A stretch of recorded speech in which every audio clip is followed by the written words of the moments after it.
Welcome back. I'm Andrea American, a business coach. I help real estate agents build better businesses. So, if you've been following my channel for a while, you know that I cover all different kinds of topics, things like mindset, habits, goal setting, time management, and of course, my favorite, systems and processes. So, today I thought we'd do something a little different. This episode is going to be called Ask the Coach. So I took your top 3 questions that clients and viewers have asked me, and we're turning them into an episode that will help you with your business today. Okay, so let's see what our questions are. Oh, this is the most asked question I ever get. Andrea, how do you stay so organized? Well, the secret sauce for me is systems and routines.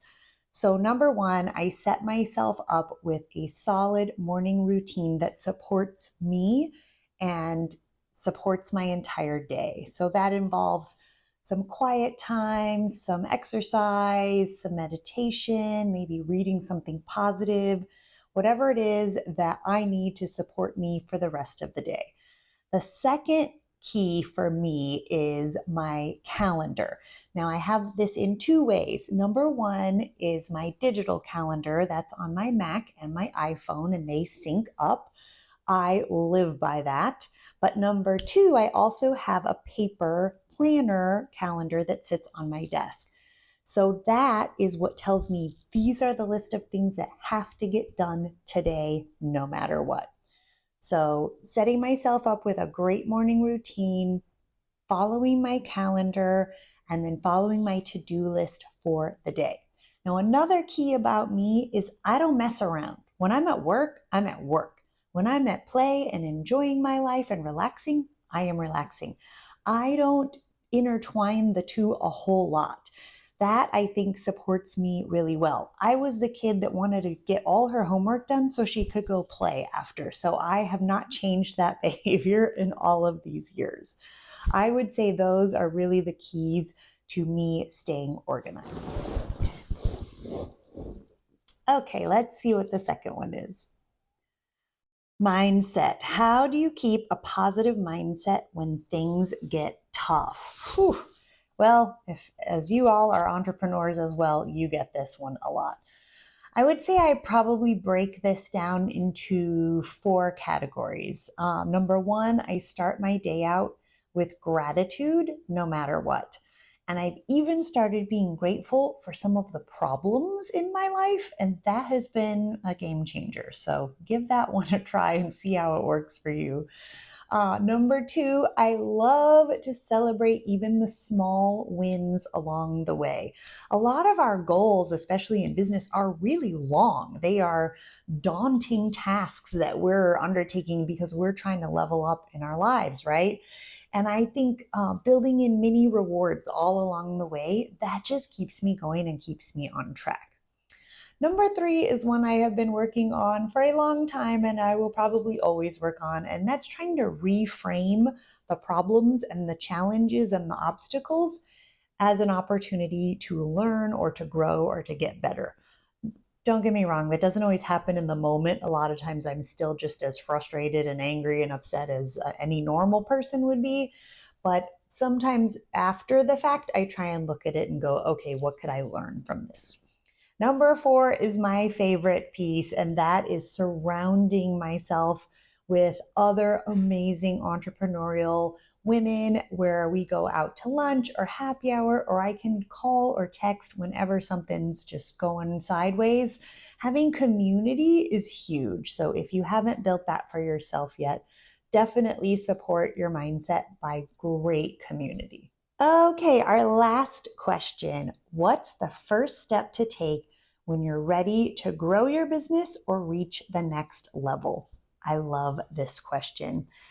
I think one of the first signs is when you know that it's time to level up in your business or in your life and you get those butterflies inside, you know you're in the right place.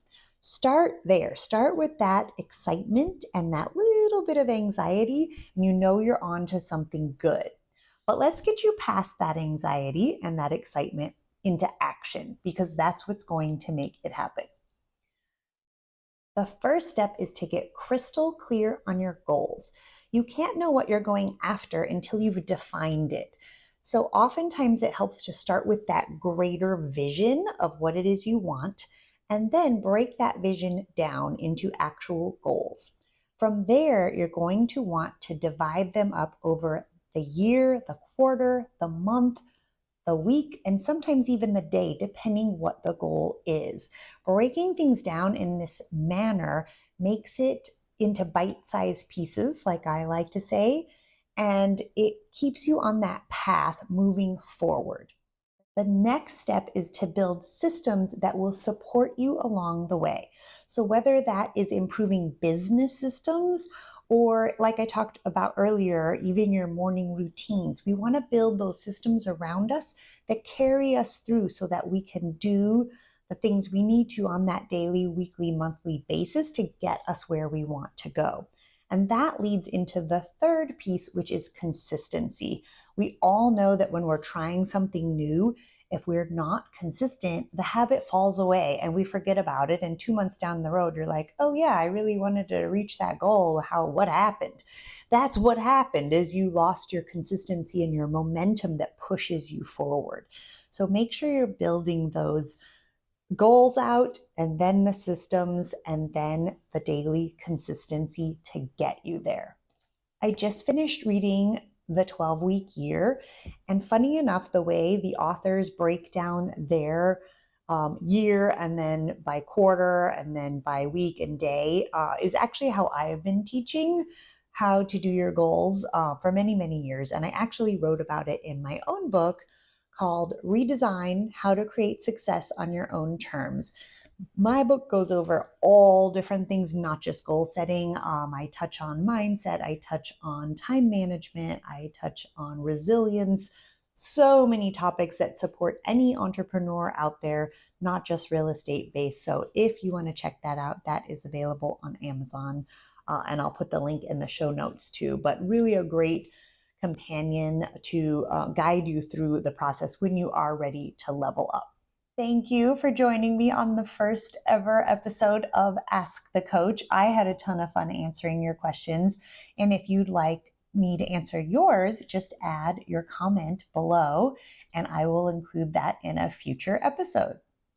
And if you are ready to elevate your real estate business this next year, let's book a call. I would love to chat with you about how I can help you grow your business. Thanks again for joining me. I'll see you next time.